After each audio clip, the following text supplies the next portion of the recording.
देखो अध्याय 2 वास्तविक संख्याएं। ये जो वास्तविक संख्या है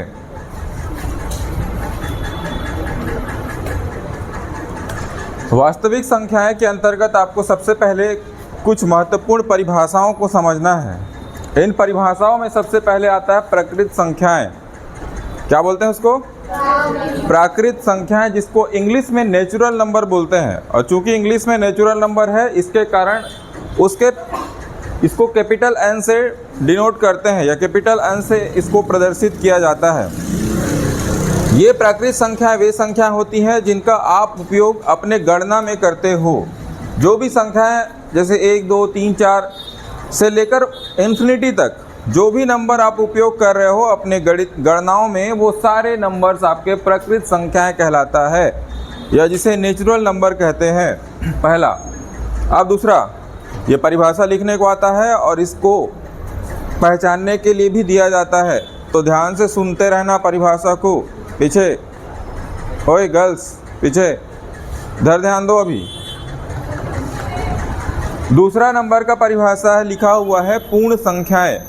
तो पूर्ण संख्या किसको कहते हैं? इसको इंग्लिश में होल नंबर कहते हैं, WHOLE। तो होल नंबर के कारण इसको W से डिनोट करते हैं। तो पूर्ण संख्या में आपको कुछ नहीं, बस जो आपने नेचुरल नंबर या प्राकृत संख्या जिनको जाना था, उसमें अगर आप शून्य को और सम्मिलित कर दोगे। ये कहाँ से स्टार्ट हुआ था? प्राकृत संख्या 1 से, 1, 2, 3, 4 से लेकर इन्फिनिटी तक पूरा। इसमें अगर शून्य को भी शामिल कर दिया जाए तो शून्य से लेकर 1, 2, 3, 4 करके पूरा इन्फिनिटी तक, तो ये जो संख्याओं का समूह है ये कहलाता है पूर्ण संख्याएं, जिसको होल नंबर कहते हैं।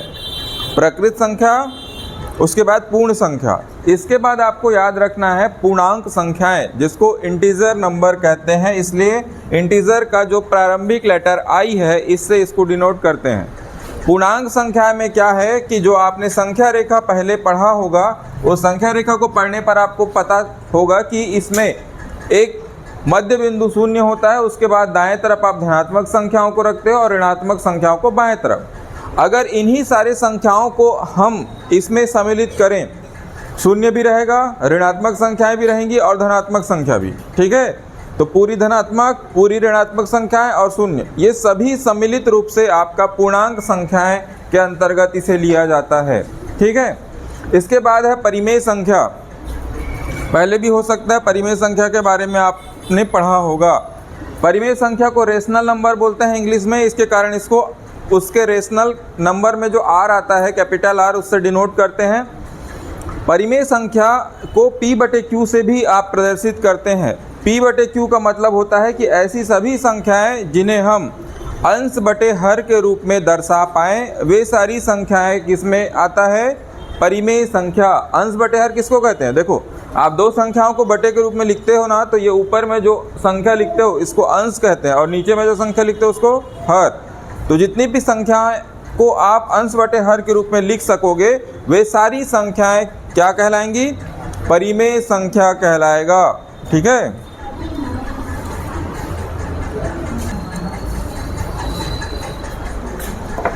2.1 का पहला प्रश्न में लिखा है कि एक संख्या जो प्राकृत संख्या, पूर्ण संख्या और पूर्णांक संख्या है, तो इस पहले नंबर का जो आंसर है आपके पास वो है 1, 2, 3 से लेकर ऐसे पूरा इन्फिनिटी तक। डॉट डॉट डॉट लगाया हूँ, इसका मतलब होता है कि आगे बढ़ते ही गया है पूरा। इसके बाद दूसरा नंबर का जो आंसर है, इसमें लिखा है कि एक संख्या जो पूर्ण हो परंतु प्राकृत संख्या ना हो। तो जो पूर्ण हो, तो देखो यहाँ पर ये 0, ये पूर्ण संख्या है, और प्राकृत ना हो बोले मतलब कि ये पूरा वाला इसको नहीं लेना है, 1 से लेकर पूरा इन्फिनिटी तक, तो केवल इसका आंसर हो जाएगा 0। फिर तीसरा, एक संख्या जो परिमेय संख्या हो परंतु प्राकृत संख्या ना हो। जो ना हो बोल रहा है ना, उसको यहाँ से खोज के देखो, जो प्राकृत ना हो मतलब ये वाले समूह में नहीं आना चाहिए वो। तो इस समूह में केवल ये 0 है जो नहीं आएगा, ये वाले में 0 बस नहीं है, बाकी तो 1, 2, 3, 4 पूरा इसमें आ जाता है, तो इसका भी आंसर हो जाएगा 0, ठीक है। ये तीनों का आंसर है।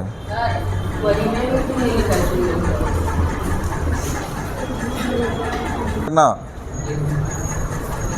पहला इसमें जो दूसरा नंबर का जो प्रश्न दिया है, जिसमें बोला है, क्या लिखा है प्रश्न में?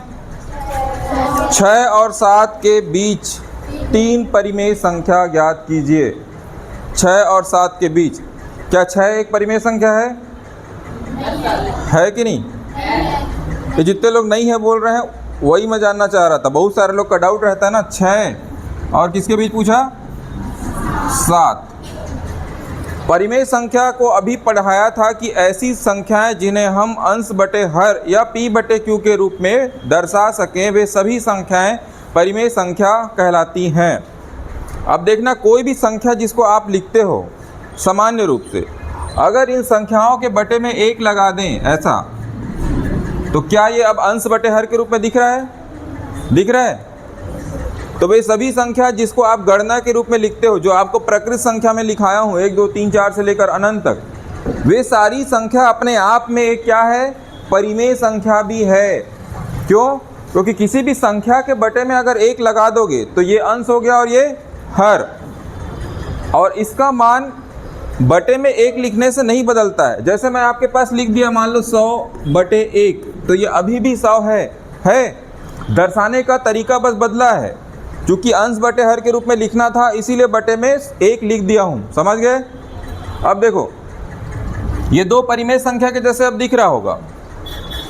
अब जब आपको कभी भी 2 परिमेय संख्या के बीच में और संख्याएं निकालना हो तो आपको क्या करना है कि जितनी भी संख्या निकालने के लिए पूछा जाएगा, इसमें कितना संख्या निकालना है? 3 संख्या। तो यहाँ पे निकालना है जैसे 3 संख्या, तो आपको करना है जितना बोलेगा उसका 1 अधिक। जितनी संख्या निकालने के लिए कहा जाएगा उसका 1 अधिक करना है। तो अब ये कितना आ गया? 4।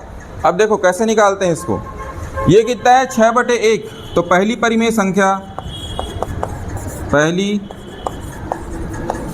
संख्या कितना लिखा है? 6 बटे 1। अब आपको क्या करना है कि यहाँ पर जो जोड़ने के बाद आया था उस संख्या का गुणा इसके अंश और हर दोनों में करना है, 4 बटे 4। अब देखो, जब भी परिमेय संख्याओं में गुणा करना होता है तो अंश का गुणा अंश से होता है और हर का गुणा हर से। तो बोलो 6 चौक 24, तो ये हो गया 24 बटे 1। अब नीचे है 4, 24 बटे 4, ठीक है। और ये जो आपको दूसरी परिमेय संख्या दिया है,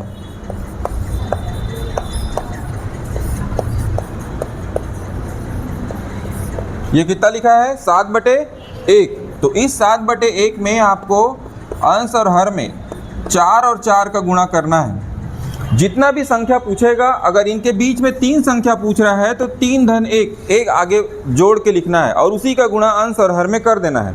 तो ये हो गया 7 चौक 28 बटे 4।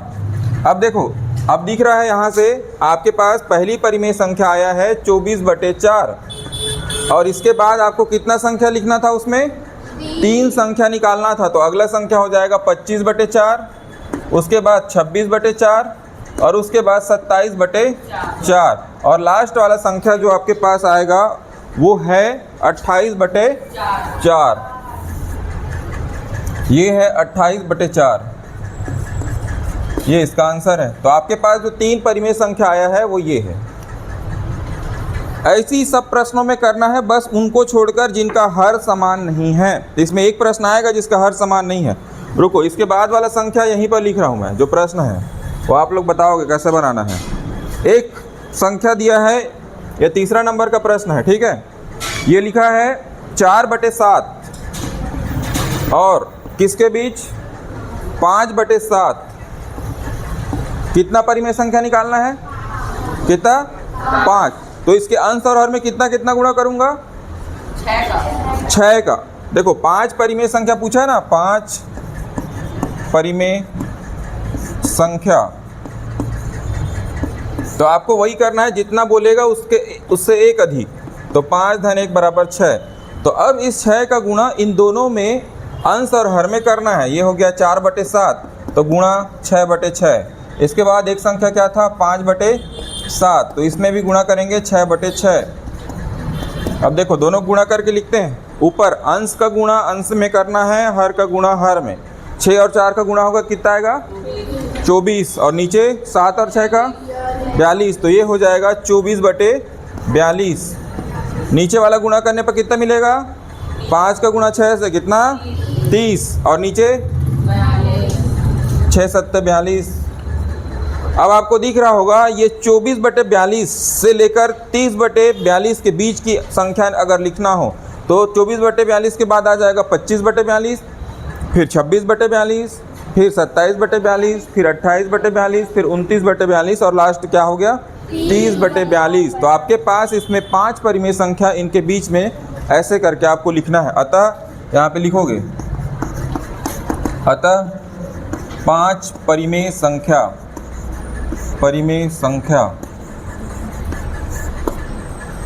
24 के बाद 25/42, फिर 26/42, फिर 27/42, 28/42 और 29/42। चलो नोट डाउन करो।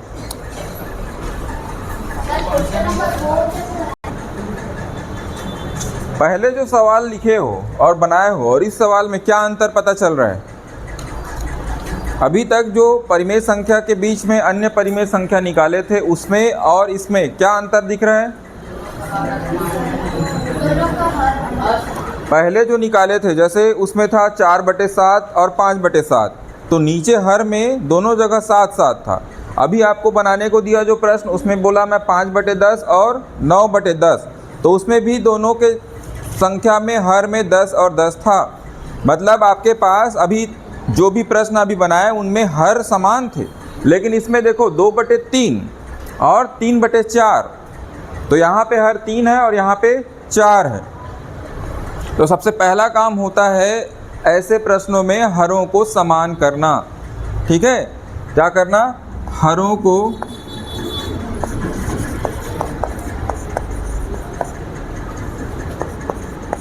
समान करने पर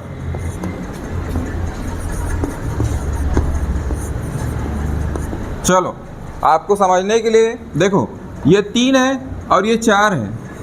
अगर मैं 3 का पहाड़ा लिखूंगा तो 3 एकम 3, 3 दूनी 6, 3 तिया 9, 3 चौक 12 और इधर 15 और आगे बढ़ता जाएगा।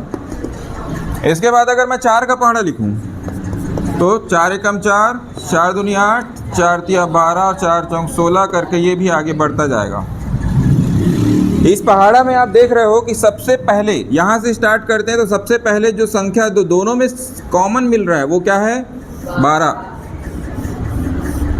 दिख रहा है? इस पहाड़े में भी सबसे पहले जो संख्या मिला 12, वही 12 इस पहाड़े में भी दोनों जगह पे क्या है कॉमन है, एक समान है। तो इससे क्या समझ आया कि 12 इस 3 को भी 12 में बदला जा सकता है और इस 4 को भी 12 में बदला जा सकता है किसी संख्या का गुणा करने पर। एक बात याद रखना कि किसी भी समान संख्या का गुणा जब अंश और हर में करते हैं तो पूरा जो मान होता है वो अपरिवर्तित रहता है। ठीक है, इसीलिए आपको कभी भी ऐसे कुछ एडजस्टमेंट करना हो तो अंश और हर दोनों में किसी समान अंक का गुणा कर सकते हो। ठीक है, अब देखो हरों को समान करने के लिए अब बोलो ये 3 को अगर मेरे को 12 बनाना है तो कितना का गुणा करना पड़ेगा 4 का, और इस 4 को अगर 12 बनाना है तो कितना गुणा करना पड़ेगा 3 का। ठीक है, तो हरों को समान करने के लिए 3 का गुणा करना है तो यहाँ लिखेंगे अंश व हर में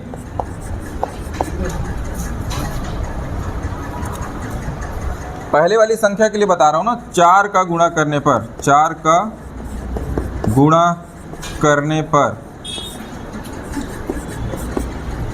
अंश व हर में 4 का गुणा कर रहे हैं वो पहला वाला संख्या को करते हैं। देखो 2/3 गुणा 4/4 तो यहाँ पे गुणा करेंगे तो ये 4 दूनी 8 और ये 4 तिया 12। इसका मतलब आपके पास 8/12 मिलेगा, 8/12। अब दूसरा वो जो संख्या है इसमें कितना गुणा करूं नीचे 3 तो अंश और हर में 3 का गुणा करने पर अंश व हर में 3 का गुणा करने पर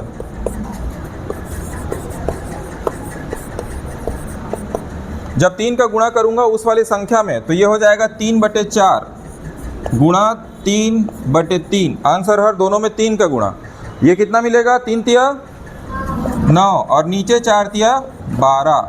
अब आपके पास संख्या जो बन गया है, एक संख्या ये हो गया 8/12 और दूसरा संख्या क्या मिल गया 9/12। अब इन दोनों संख्या को देखने पर समझ आ रहा होगा कि अब दोनों का हर क्या है, बराबर है। अब जो पहले करते थे वही काम करना है। यहाँ पे क्या मिल गया है आपको, 8/12 व 9/12 के बीच कितनी संख्या निकालना है, 3 के बीच 3 परिमेय संख्या।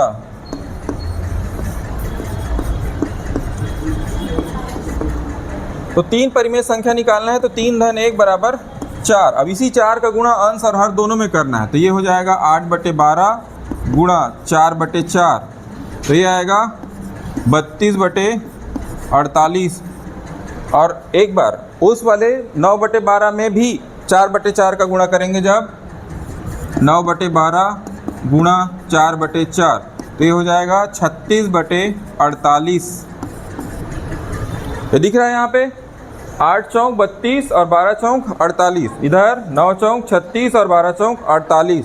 अब यहाँ पे संख्या आपको समझ आ जा रहा होगा, 32 के बाद कितना आएगा 33/48, फिर 34/48, फिर 35/48, अब ये लास्ट 36/48 तो है ही। तो अतः 3 परिमेय संख्या कौन कौन सा होगा, अतः अभिष्ट 3 परिमेय संख्या, अभिष्ट 3 परिमेय संख्या। 32 के बाद अगला परिमेय संख्या मिलेगा 33/48, 34/48 और 35/48, ये इसका आंसर है। इस प्रश्न में और पहले वाले प्रश्न में केवल इसमें एक एक्स्ट्रा काम किए हैं कि जो हर है उसको सबसे पहले समान किए हैं। अब समान करने के लिए आपको इसके पहाड़ा में देखोगे तो आपको समझ आ जाएगा कि सबसे पहले ये 12 ही दिख रहा है जो दोनों में सबसे पहले कॉमन संख्या है। तो अब ये 3 को भी 12 बनाना है और 4 को 12 बनाना है, लेकिन याद रखना कभी भी गुणा करोगे तो अंश और हर दोनों में गुणा करना है, ठीक है। उसके बाद जो पहले कर रहे थे वही काम करना है। चलो नोट डाउन करो।